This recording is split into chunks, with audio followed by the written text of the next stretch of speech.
Welcome to the Kottke Ride Home for Wednesday, February 16th, 2022. I'm Jackson Bird. Today, a new startup that is working on making steaks and chicken breasts out of thin air. Plus, the first woman has seemingly been cured of HIV. And Disney is developing a new round of residential communities around the U.S. Here are some of the cool things from the news today. Conjuring food out of thin air is no longer just the stuff of fantasy, so long as your definition of conjuring is cultivating microbes with carbon dioxide, which is, very simplistically, what the startup Air Protein is doing. They want to create an alternative protein that looks and tastes like the meat that so many of us love, without the impact on animals and the environment. Here's how it works, quoting Wired. The process is similar to how yogurt is made, relying on live cultures. Air Protein cultivates hydrogen-atrophic microbes inside fermentation tanks and feeds them a mix of carbon dioxide, oxygen, minerals, water, and nitrogen. The end result is a protein-rich flour which has a similar amino acid profile as meat protein. But how does the company turn that into a tender chicken breast? We just add the culinary techniques that give you the different textures you're looking for, says physicist, CEO, and founder of Air Protein Lisa Dyson, using a combination of pressure, temperature, and cooking techniques, end quote. And quoting from Fortune, Dyson said Air Protein's method is actually carbon negative, from cradle to plate, takes less time than the 2 years required for a cow to grow to eatable size, and requires much less land usage than farms that produce cattle and plants for meat alternatives. You look at the water utilization, she says. If you compare it to soy, it's going to take a soy farm the size of Texas to give you the same amount of proteins you get from an Air Protein farm the size of Walt Disney World. She also notes that the food industry is one of the largest sources of greenhouse gas emissions, with one cow having the same carbon footprint as a car. End quote. And that's true. The agricultural industry is second only to transportation in its outsized production of greenhouse gas emissions. As Inc.com put it, quote, "We humans are literally eating ourselves into climate chaos as we run out of farmable land," end quote. Dyson and John Reed, a materials scientist who co-founded Kiverdi with Dyson, the company where Air Protein was originally born, knew those stats, and the two of them wanted to try to make a difference. And how they came up with their making agricultural products out of thin air idea is actually pretty cool. Quoting again from Wired, "The pair hadn't quite settled on how to do this until one day they came across some forgotten NASA research from the 1960s. One document from 1967 explored ways of feeding astronauts on a long space journey where there would be few resources. One of the ideas was to combine microbes with the carbon dioxide astronauts were breathing out in order to make food. Since the space program never made it to Mars, the idea had never been fully fleshed out. Dyson and Reed decided to take the concept and run with it. We picked up where they left off," says Dyson. In 2008, this decades-old concept inspired Dyson and Reed to found Kiverdi, which uses recycled carbon dioxide to make products like microbe-based alternatives to palm oil and citrus oil, end quote. And then, in 2019, they spun that off into Air Protein, and the rest is... well, the history is still being made. Air Protein will need to continue working on scaling up and on trying to convince the public that this lab-based meat is appealing. First, Dyson and peers in the field prefer the term cultivated meat over lab-based meat. Dr. Uma Vledi, founder and CEO of Upside Foods, which feeds nutrients to animal stem cells to create chicken, meatballs, and duck, told Fortune, quote, "Ultimately, the product is at the stage where it's being grown in production facilities like breweries. And nearly every food that we eat that comes off the shelf is going to go through some food company's lab for testing, so we just don't think the lab-based meat nomenclature is right," end quote. Fair enough, and we all know that branding like that can go a long way towards convincing people to buy something or not. It used to be low carb, and then low fat, and then low sugar, and then organic, and gluten-free, followed by plant-based, and the latest one, immune boosting. So, hey, if they think cultivated meat will play better than lab-based, go for it. Dyson, for her part, insists that consumers care more about the texture and flavor than how something was made, which I think is true for foods that people are used to. I mean, that's part of why we're in a crisis with real meat, because even when people know the horrors of factory farming, they still often choose to eat it. I say that as someone who eats meat regularly. But when we're talking about a new food, people tend to be a bit more wary and actually critically question or get weirded out by the creation process. And I think that especially goes for meat. I think the idea of cultivated meat, makes people more squeamish than more processed foods, or maybe even more so than a genetically altered fruit. Getting people to believe that meat created in a lab is anywhere near as tasty or nutritious as meat that came directly from an animal, no matter how inaccurate any part of that presumption may be in practice, is always going to be an uphill battle.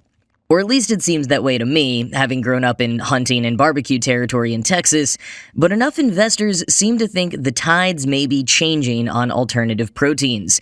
Air Protein raised over $30 million in funding at the start of last year.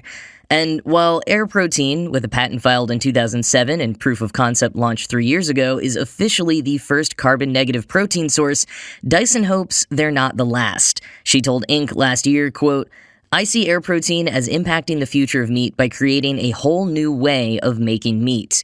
I hope it inspires the innovators of tomorrow by letting them know that we can solve the problems of climate change and deforestation. We just need to focus our energies on coming up with those solutions." End quote.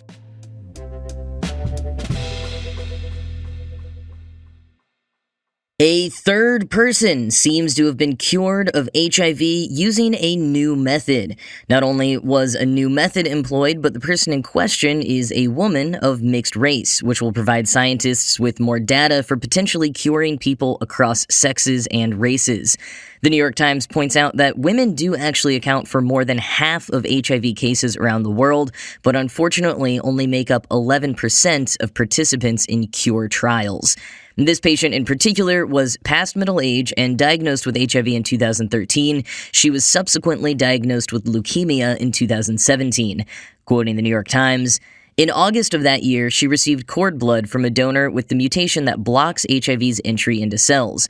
But it can take about 6 weeks for cord blood cells to engraft, so she was also given partially matched blood stem cells from a first-degree relative.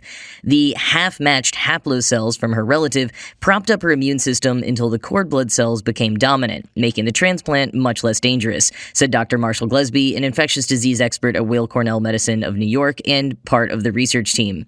"The transplant from the relative is like a bridge that got her through to the point of the cord blood being able to take over," he said, end quote. Now, over 4 years later, she is off antiretroviral treatment and remains both in remission and free from the virus. From NBC News, quote, "This therapeutic process is meant to replace an individual's immune system with another person's, treating their cancer while also curing their HIV. First, physicians must destroy the original immune system with chemotherapy and sometimes irradiation. The hope is that this also destroys as many immune cells as possible that still quietly harbor HIV despite effective antiretroviral treatments. Then, provided the transplanted HIV-resistant stem cells engraft properly, new viral copies that might emerge from any remaining infected cells will be unable to infect any other immune cells. It's unethical, experts stress, to attempt an HIV cure through a stem cell transplant, a toxic, sometimes fatal procedure, in anyone who does not have a potentially fatal cancer or other condition that already makes them a candidate for such risky treatment." Dr. Deborah Persaud, a pediatric infectious disease specialist at the Johns Hopkins University School of Medicine, said that while we're very excited about the new case of possible HIV cure, the stem cell treatment method is still not a feasible strategy for all but a handful of the millions of people living with HIV. End quote. But it could help inform other methods for cures. The big difference in this case was the inclusion of that cord blood, which is something there are still a lot of questions around, but in this particular application, it's known to reduce the risk of a gnarly disease called the graft versus host disease. The 2 men who were previously cured of HIV with bone marrow transplants did not receive cord blood and both experienced graft versus host disease, which caused severe reactions. Previous research believed it might have been the graft versus host disease that actually led to the cure, but with this most recent patient not experiencing it, that idea has fortunately been dispelled. And while most of the headlines are saying that the woman has been cured of HIV, Dr. Yvonne J. Bryson, a pediatric infectious disease specialist at UCLA's School of Medicine, says it's better to be cautious and say the virus is in remission, particularly because there have been cases in which HIV rebounded in a patient previously thought cured after a couple of years. But for now, this woman, being called the New York patient, is healthy, asymptomatic, and according to Dr. Bryson, just enjoying her life.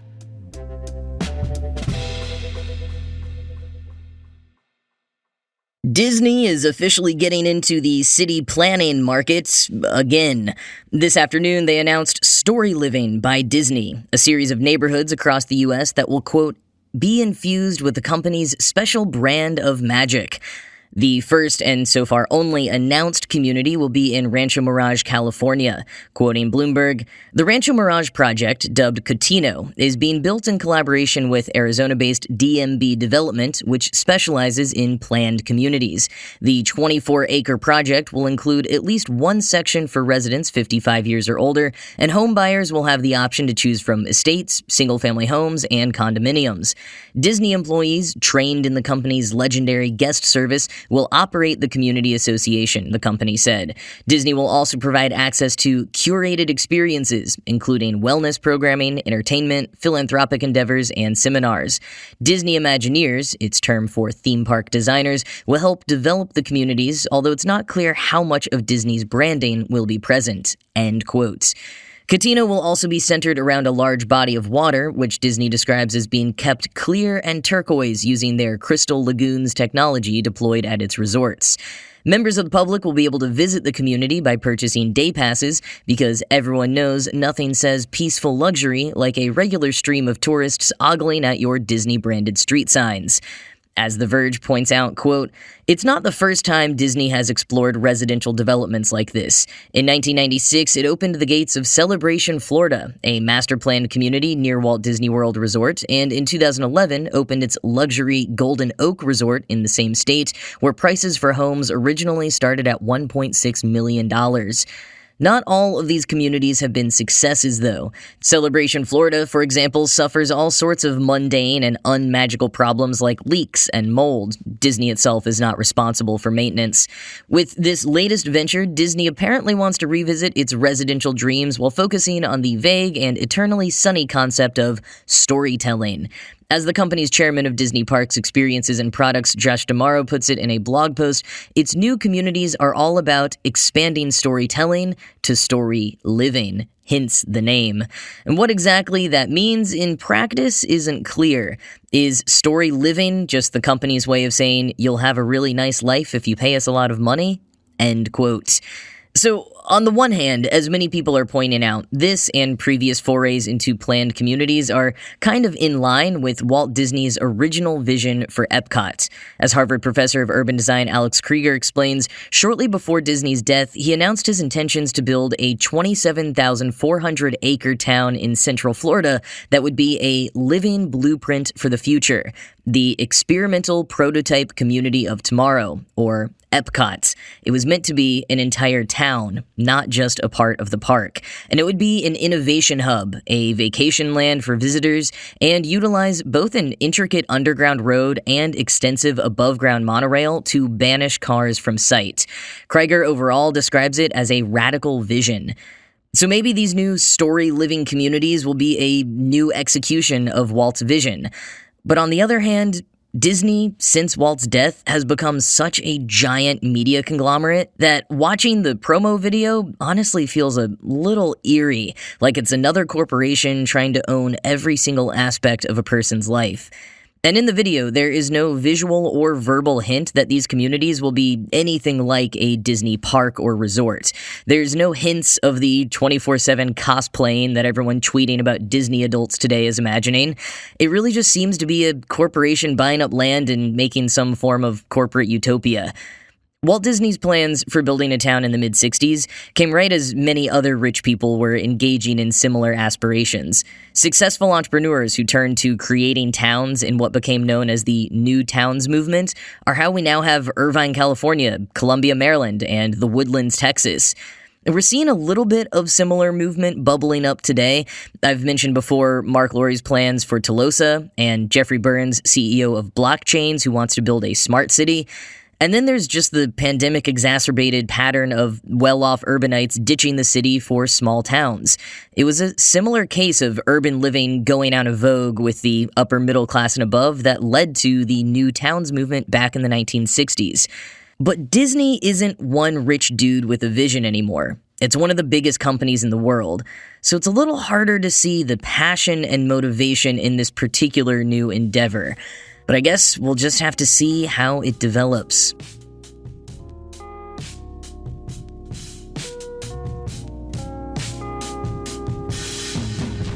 I can't believe it took me a few days to see this news, but the DeLorean is officially entering production again, and this time, where it's going, it won't need gas.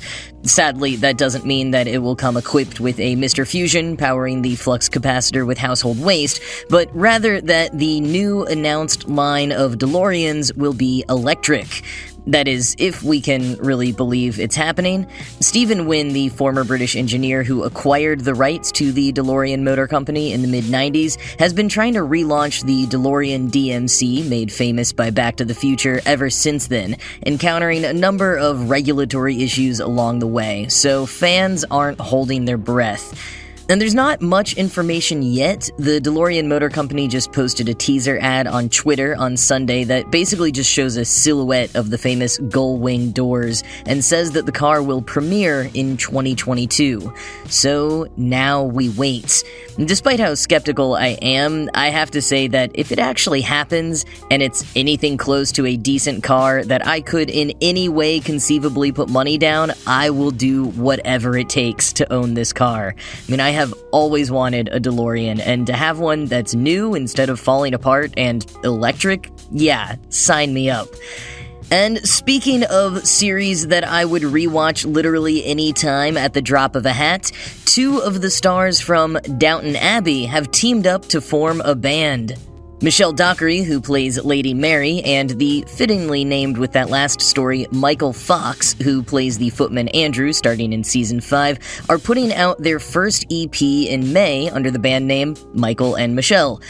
They've got one single out so far called Calming Storm, with sort of slow folk rock vibes, aka exactly my kind of music. Lending some extra credibility to the folk rock act, they've enlisted Chris Moss from Mumford & Sons as their percussionist. Fox and Dockery have apparently been making music together on the set of Downton Abbey for the last 6 years, which is much longer than I would have thought, and I always think it's kind of cool to find out which actors on a set become close friends and collaborators, especially when their characters rarely ever share scenes. Michael and Michelle's EP, The Watching Silence, will be released on May 13th from Decca Records, and of course, if you want a little Downton fix before then, the full-length trailer for the upcoming movie Downton Abbey: A New Era dropped yesterday. Link in the show notes in case you missed it. But that is it from me for today. As always, this show was produced by Ride Home Media and Kottke.org. I am Jackson Bird, and I will talk to you again tomorrow.